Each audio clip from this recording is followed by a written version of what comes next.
Hi, welcome back to Blue Hills Bolts and Bondo. Join me as I continue working my way down the side of the Model T. So this is the last the quarter panel patching before we reach the door, so we'll get started on this. So we'll get this area cleaned up first. And I think we get some green tape on like we did last time. Try and get as nice a pattern as we can. Looks like I ran out of the 2-inch, so I'll have to go with 3/4. Alright, I'm just going to use this as a straight edge and get some of that tape off that we're not going to use for sure.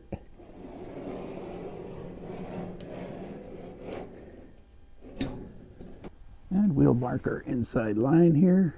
If we go that far, I'm not sure if we will, but it's there if we do.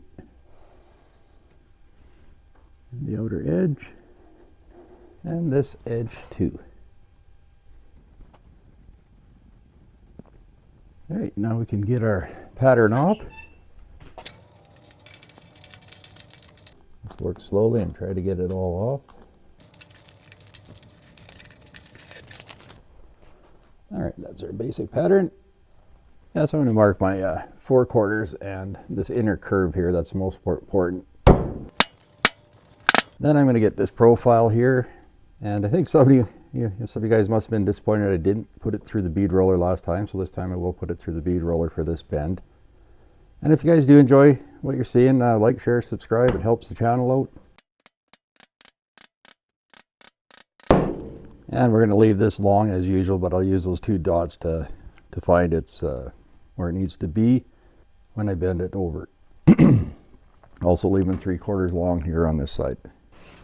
That's my basic pattern. I'll tip that over. Actually, yeah, I think I'll tip that over first in the bead roller. Now the good part about punching your design on is you can go on the back side and just trace dot to dot. And then being that I got to tilt this up, that works good from the back side. So we'll get started on that. And just dot to dot. Start and establish a line and go back through, and then we can start tipping it.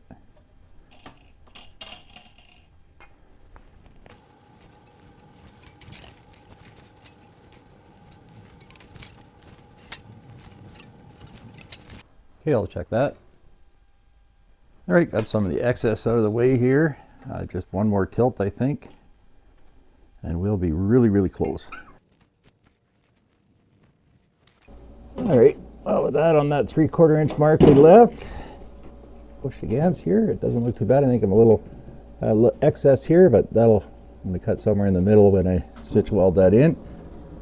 And we got some overhang. I don't think you can see on this side, which will I don't know, maybe I'll just go on the edge of this and weld it in if there's enough good metal.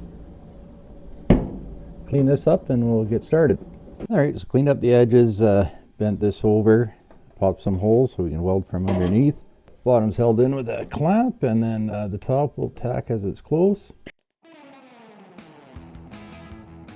Again, this is just temporary. We'll take it off as we start cutting and welding.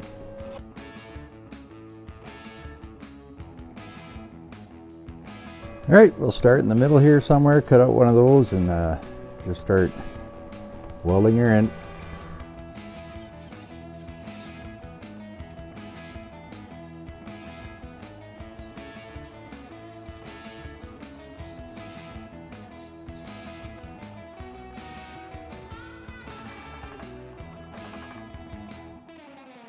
Alright, I had to move you guys out of the way for a minute there. I couldn't see anything what I was doing. I still got some finish welding to go in here and grinding, but we're going to carry on across here for now. And we'll continue on with a stack and tack method here.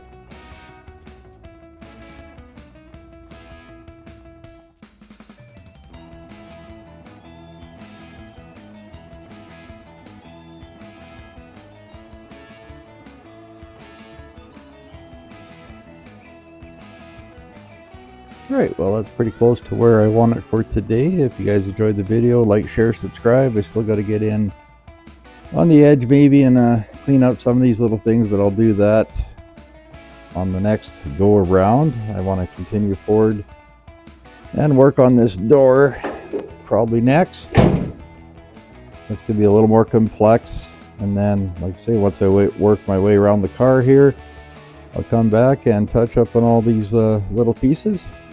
But again, thanks for watching, and we'll see you on the next one.